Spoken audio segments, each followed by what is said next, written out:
Hey guys, it's Ryan back here again, and today I'm reviewing Star Wars The Clone Wars, and this is Even Piell. So Even Piell is one of the newer figures from the more recent Clone Wars waves, which is currently showing up at Walmart stores. It hasn't shown up yet at Target or Toys R Us, but it will be in the next few days or weeks. Also, the retail price on this figure is $7.99. So let's go over the packaging first. As you can see, it's in the 2010 and 2011 blue and black packaging design. We also have a rendered picture of Even Piell on the right side, as well as the Star Wars The Clone Wars logo on the top. On the back of the packaging here, we have a actual product photo of Even Piell. And the back of the packaging has also been rearranged a little bit. We have the Galactic card game details now down on the bottom left. There's also this brand new Clone Wars Adventures logo with details up here. There's a picture of Even Piell himself from the episode that he appeared in. I believe this is the first episode from the Citadel arc. He's also Clone Wars number 58. There's a Jedi Academy logo up on the top. It says Even Piell is captured by the Separatists and taken to the Citadel, a high-security prison built atop a massive cliff face. The Jedi Master has information that could tip the outcome of the war. The Jedi launch a rescue mission using mountain-climbing backpacks to scale the steep slopes. Also on the bottom of the packaging here, we have other figures from the wave, including the armored version of Savage Opress, Chewbacca, R7-D4, and a repack of Chewbacca. Not Chewbacca, Jar Jar Binks. So, that is the packaging, so let's go over this figure here. So as you can see, the packings that are included is a dice, a stand, as well as a card, just like all the other Clone Wars figures that are currently out. Also, he comes with one of these newer accessories. It seems to be a new trend with the newer figures. A lot of them are coming with these really big, kid-focused type play feature items. But this one, he comes with this, supposedly it's called a mountain climbing backpack, like it says in the background there. But this never actually really appeared in the Clone Wars series itself. It's basically an entire creation that Hasbro made themselves to add more play value to the figure. It is kind of a cool accessory though, you can use it on a clone trooper if you want as a Republic backpack, but it does have these strings and these little grappling hooks and type things that are attached to it that make it look, a little bit kiddish like, and it doesn't really look accurate or anything like that, but basically what I think it is it's got this harness, well not a harness, this little harpoon that I guess it launches it up and it attaches to whatever, and then the figure can use the little handle here to climb up the side of whatever it launched at. It's also got this little spinny wheel thing here. I'm not sure exactly what that is. Whenever you move the rope back and forth, it just spins around.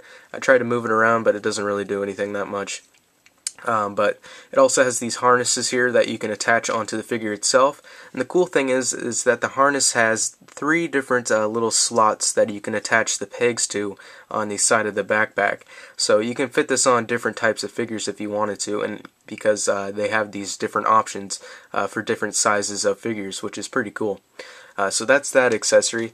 How you attach it onto the figure is fairly easy though. I'll show you that in a minute after I'm done with the figure. But the figure himself, the accessories that he comes with is his lightsaber obviously, which is entirely new sculpt. It's got a smaller hilt, seeing that he's a smaller character obviously, and also got some really nice silver and black paint detailing.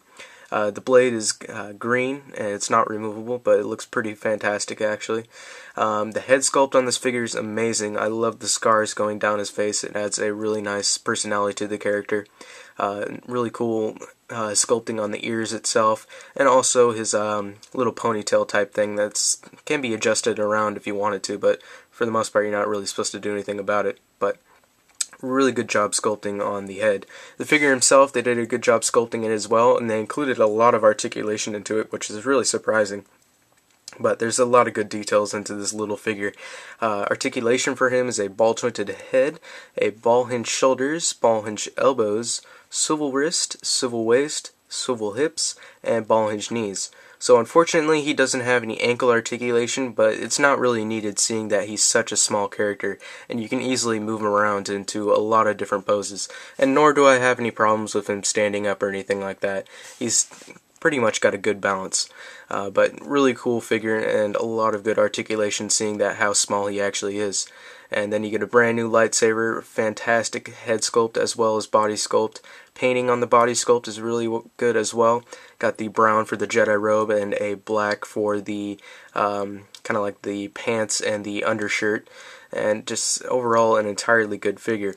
So now I'll show you how to attach the little mountain climbing backpack harness. Basically what you want to do is pop the head off, which sounds a little bit cruel, but you do that and you put it through the 2 slits of the harness there, and you attach his head back on so it doesn't fall off. Then you take the harness's little straps right here and you try to get them to attach to the prongs that are on the side of the backpack itself. And it's not really that hard to do, but it can be frustrating if you're really trying to get it to work, but for the most part it's fairly easy to do. So there you go, that is the backpack attached to the figure. Looks pretty cool on him though, but once again, it's just a play feature type item that's targeted towards the kids. So if you're a collector, you're not going to really care about this thing at all. But for the most part, it's a pretty awesome accessory, and with a couple of scissors you can cut off that rope if you wanted to and attach it onto a clone or something, so it's not really that dorky looking, but you know what I mean. So that is the harness attached to the figure. If you want to get it off, do the same exact thing, pop off the head, and there you go. So fairly easy attachment to the figure and not really that hard at all. But you do get some cool accessories, his lightsaber, the backpack harness, as well as the pack-ins that are included. But anyways, that is Even Piell. So this is a really cool figure, and I'm really happy that Hasbro decided to do him, seeing that he only appeared in 3 episodes, and the 3rd episode he actually died in, so chances are we won't see him ever again. So if you want this figure, I would highly recommend you pick it up now when you see it in stores. So anyways, that's pretty much it. Hope you guys enjoyed this review, and I'll see you all in the next video.